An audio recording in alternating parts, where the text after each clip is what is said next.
Assalamualaikum warahmatullahi wabarakatuh. Bismillahirrahmanirrahim. Allahumma sholli ala sayyidina Muhammad wa ala ali sayyidina Muhammad. Raditu billahi rabba wa bil islami dina wa bi Muhammadin nabiyya wa rasulah.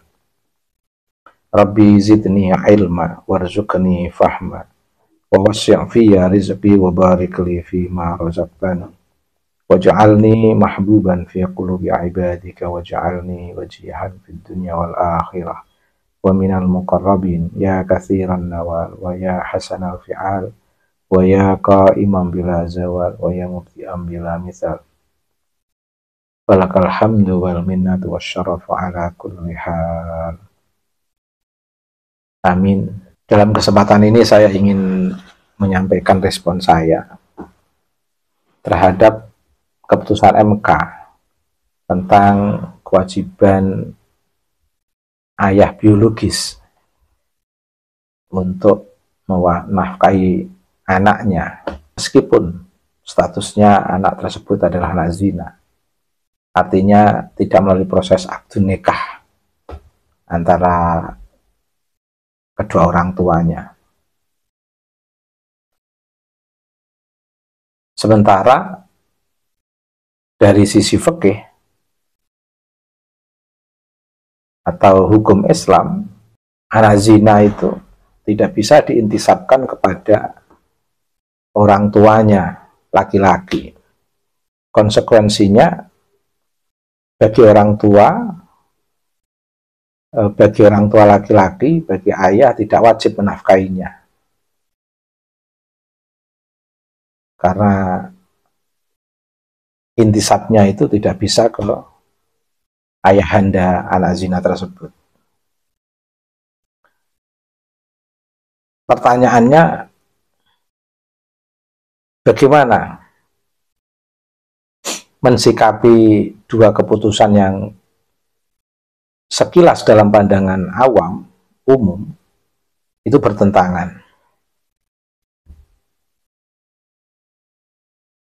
Saya kira ini tidak bisa dibandingkan antara hasil keputusan MK dengan fikih.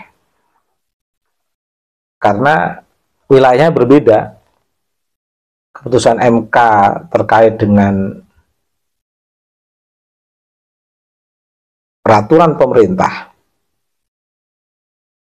dilihat dari prinsip etik universal, hukum keadilan, persamaan dan kemanusiaan,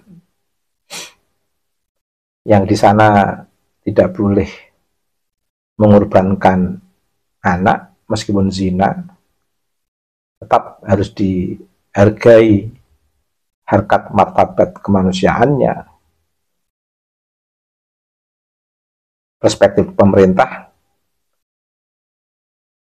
meski anak zina, tetaplah manusia yang memiliki harkat dan martabat, yang harus tetap terjaga, terlindungi sebagai warga negara untuk mendapatkan hak kewarganegaraannya di hadapan hukum. Saya kira keputusan ini tidak bisa disalahkan, mengacu pada prinsip dasar etik universal terkait dengan prinsip kemanusiaan. Bagaimana dengan hukum Islam? Ketika kita membenarkan hasil MK, hukum Islam juga tidak bisa disalahkan. Itu sudah benar itu. Konsep normatif terkait dengan anak zina tidak bisa diintisabkan kepada bapaknya. Dengan konsekuensi tidak wajib menafkahinya. Ini tidak bisa disalahkan. Ya sudah, biarkan keputusan ini berjalan. Karena memang prinsip hukumnya begitu. Tapi kita bisa mengambil dari sisi yang lain tentang kewajiban kita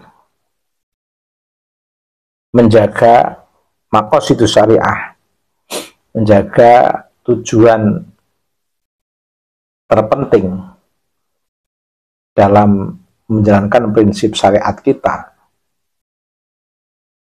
yang itu teridentifikasi secara sistematik sekaligus bisa menjadi instrumen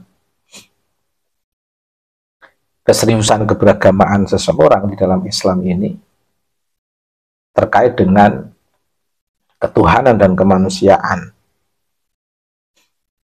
Sehingga taruhlah anak zina tidak bisa diintisabkan kepada bapaknya dengan konsekuensi tidak wajib memberi nafkah, ini tetap biarkan sebagai sebuah keputusan hukum normatif fikih kita.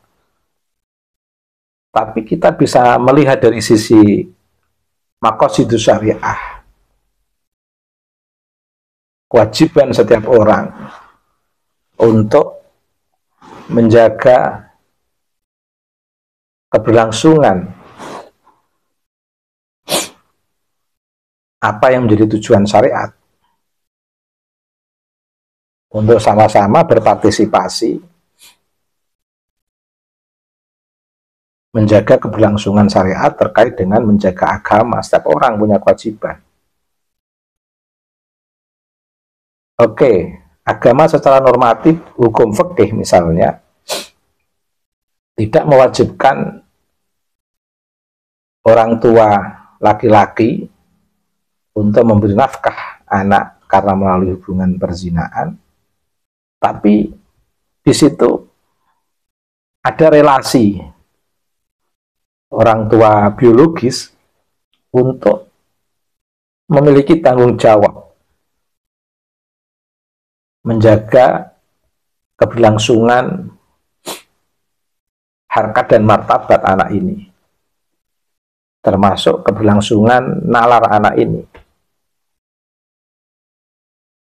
Karena ada keterkaitan perasaan, keterkaitan naluriah,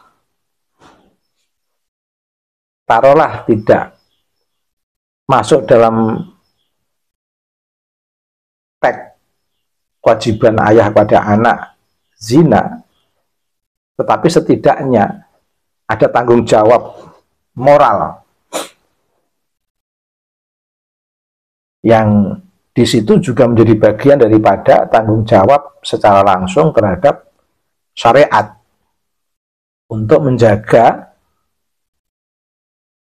keberlangsungan harkat martabat manusia, juga menjaga nalar orang-orang terdekat kita dalam membangun generasi yang cerdas, juga keturunan dalam konteks generasi secara universal, sebagai orang yang punya kesempatan dan lebih memiliki kewenangan dengan orang-orang terdekat dari tiap-tiap regenerasi untuk mendapatkan dampingan biar menjadi generasi yang berkualitas. Jadi taruhlah hukum Islam tidak mewajibkan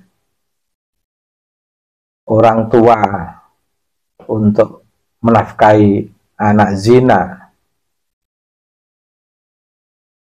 karena tidak berintisab anak tersebut terhadap orang tua ini, tetapi ada etik universal yang telah ditetapkan oleh pemerintah sekaligus sebagai peraturan pemerintah untuk kita taati di satu sisi. Di sisi lain,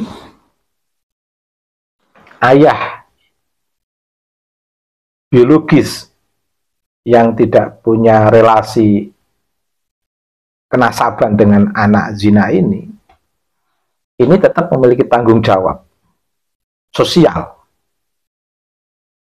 yang di sana bisa diambil dari